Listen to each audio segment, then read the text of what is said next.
আমরা সবসময় বলি না যে রাগী মানুষরা অনেক বদমেজাজি হয়, ওরা ভালো না, ওদের মনটাও হয়তো বা খারাপ, অনেক কিছু অনেক চিন্তা করি। মানে ধরেন অনেক প্রিয়জন থাকে, তার লাইফ পার্টনারের সাথে খিটখিটে মেজাজ দেখায়। আবার বাবা মা অনেক সন্তানদের প্রতি খিটখিটে মেজাজটা দেখায়, কিন্তু ভালোবাসাটা বুঝতে দেন। এই এই যে ধরেন যে আমটা, হুম, এটার উপরের যে আবরণটা, এই যে কালো কালো যে দাগগুলো আছে, বলি কি রে এটা দেখতে তেমন একটা সুন্দর না। হুম, এখন এটা একটা প্রমাণ দেখায়। প্রমাণটা ধরেন এই যে আমি এখন এটাকে কাটবো, এটার ভিতরের মানে রংটা কেমন এটা জাস্ট দেখাবো। এই যে দেখেন রংটা কি নিখুঁত একদম, মানে ফকফকে লাল।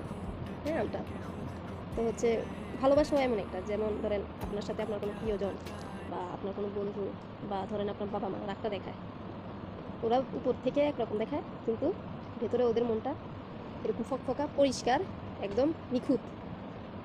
এ হচ্ছে আসল ভালোবাসা।